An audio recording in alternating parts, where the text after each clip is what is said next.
Père et du Fils et du Saint-Esprit, ainsi soit-il. Bien chers frères, s'il fallait donner une recommandation, un encouragement, en ce premier dimanche de l'Avent, ce serait sans hésiter celui de la prière. L'Avent est essentiellement un temps de prière du cœur, de prière constante et ardente. Tout comme le carême est surtout un temps de pénitence. Prière constante et ardente qui nous aide à tenir au milieu de ce monde de ténèbres. Prière constante et ardente qui nous empêche de sombrer à notre tour dans l'obscurité de la nuit et des vices que saint Paul nous rappelle aujourd'hui, orgie, beuverie, débauche, impureté, dispute et jalousie. Prière constante et ardente qui nous maintient dans l'espérance et nous aide à avancer sur le chemin de la vie. Il est temps de nous réveiller, dit l'apôtre aujourd'hui, la nuit est maintenant presque passée et le jour approche de plus que jamais. Vivez convenablement comme si déjà nous étions en plein jour. Alors oui, l'Église, en ce temps de l'Avent, nous demande de raviver la flamme de notre prière, pour que cette flamme éclaire et réchauffe notre nuit, pour que cette flamme entretienne la foi et l'espérance de nos cœurs, pour qu'elle nous retienne de tomber dans les ténèbres du péché et de l'erreur. Alors tout simplement ce matin, je voudrais vous encourager à reprendre, si vous l'avez laissé tomber, le chemin de la prière. Je voudrais vous stimuler, si vous en avez perdu le goût, l'élan et la joie, à revivifier votre prière. Et si vous en sentez déjà la nécessité vitale, je voudrais seulement vous confirmer dans cette voie excellente de la prière. La prière, bien chers frères, nous ouvre un chemin vers Dieu. La prière maintient notre relation avec Dieu vivante. Tandis que si quelqu'un ne prie pas, il est seul. Il est terriblement seul. Il est malheureusement seul. Sans doute, il essaiera d'oublier sa solitude en cherchant des amis, des relations, des connaissances, mais toutes ces personnes qui l'entourent ne pourront jamais remplacer ce que seul Dieu peut lui apporter. Ce que seul Dieu peut lui donner, c'est-à-dire le regard d'un Père, le regard bienveillant et miséricordieux du Père céleste. Oui, toutes ces personnes qui l'entourent ne pourront jamais vraiment l'empêcher de se sentir effroyablement seul dans la partie la plus intime de son cœur, de sa vie. Bien chers frères, la prière, qu'est-ce que c'est sinon ce qui nous permet de rompre cette solitude? Elle est ce mouvement par lequel nous essayons, comme nous le pouvons et avec les moyens que nous avons, de sortir de cette solitude, de sortir de notre enfermement, de notre entêtement, de notre suffisance. J'y arriverai tout seul. Oui, la prière, c'est ce mouvement par lequel nous essayons de nous tourner vers celui qui nous connaît plus que nous-mêmes, vers celui qui nous aime plus que nous nous aimons nous-mêmes, de nous tourner vers celui qui peut nous délivrer de nous-mêmes. Vers vous, Seigneur, j'ai élevé mon âme, ce sont les premiers mots de la messe aujourd'hui, ce sont les premiers mots du missel, qui est le livre principal de notre prière. C'est le mouvement fondamental de la prière. Vers vous, Seigneur, j'ai tourné mon cœur. Et quand nous avons trouvé dans la prière le visage de celui qui nous connaît et qui nous aime, quand nous avons entrevu le visage de celui qui nous a créés et qui nous sauve encore et maintenant, alors on peut le dire, nous nous sommes frayés un chemin vers Dieu.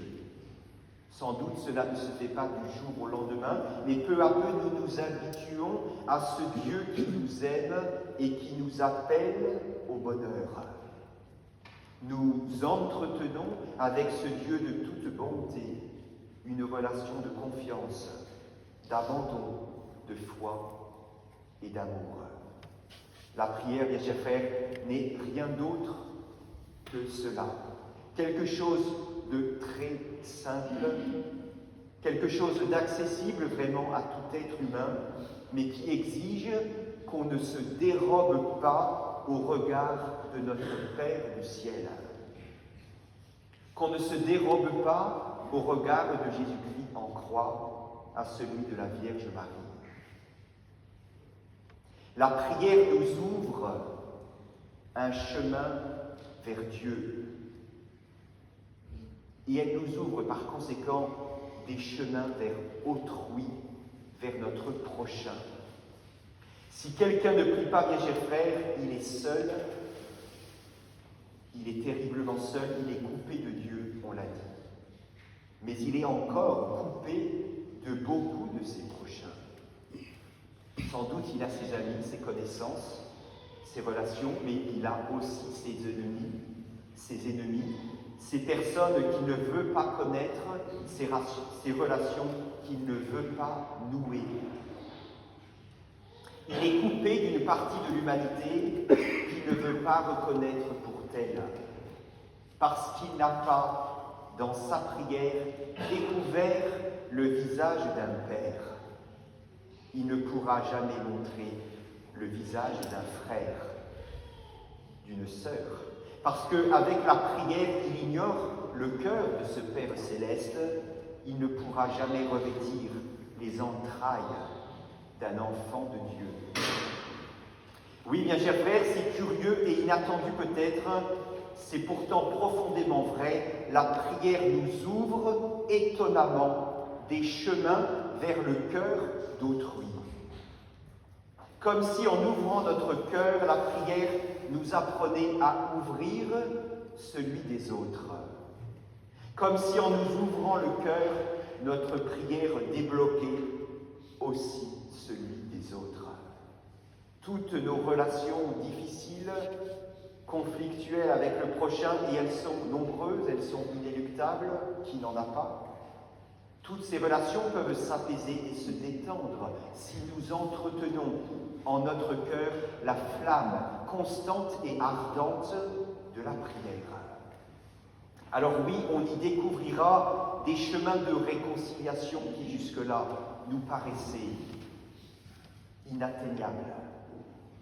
On y verra des chemins de pardon qui nous semblaient alors jusque-là impossibles. Il y a des obstacles, il y a ces sentiments négatifs de jalousie, de haine, d'amertume qui tombent d'eux-mêmes quand nous avons ouvert grand notre cœur devant la face de notre Seigneur. Alors certes, je ne dis pas que tout cela va s'arranger par un coup de baguette magique, d'autant que les choses ne dépendent jamais que de nous et qu'il faut aussi user de prudence et faire preuve de justice dans nos rapports à autrui, mais tout de même, la prière, peu à peu, peut faire circuler un courant de vie surnaturel, un courant de vie éternelle entre nous et Dieu, entre nous et notre prochain, si celui-ci daigne l'accepter. La prière, bien chers frères, c'est, je crois, la première des solutions auxquelles nous devrions penser dans nos difficultés. C'est la solution fondamentale à tous nos problèmes. Alors je ne dis pas que nous n'avons pas besoin parfois d'autres remèdes pour tel ou tel problème particulier, je dis seulement qu'il faut toujours commencer par la prière, qu'il faut poursuivre encore par la prière et qu'il faut terminer toujours par la prière.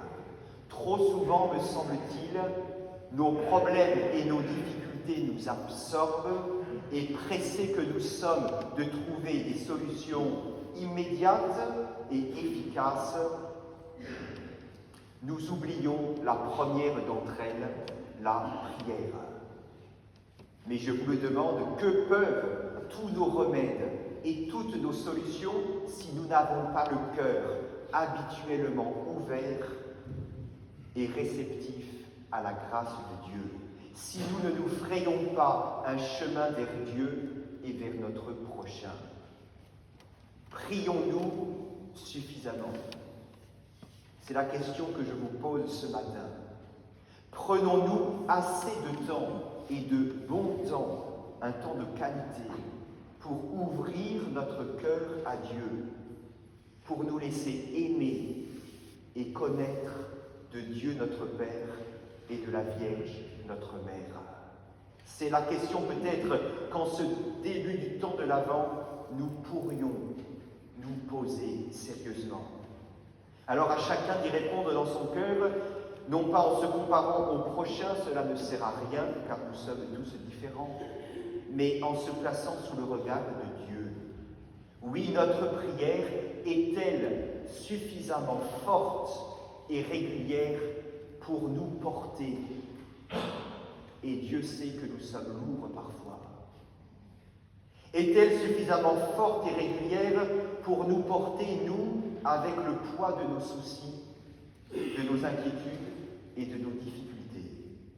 C'est en fonction de cela, de la charge que nous avons à supporter, qu'il faudrait proportionner notre prière.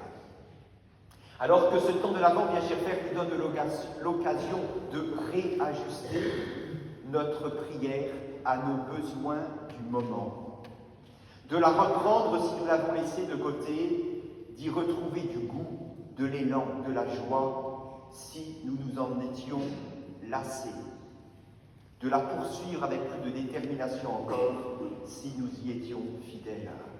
C'est ainsi, je crois, que nous recevrons à Noël, avec plus de fruits et de grâce, la visite de notre Dieu, et que nous ferons aussi plus facilement œuvre de réconciliation autour de la crèche avec tous ceux qui ont quelque chose encore contre nous.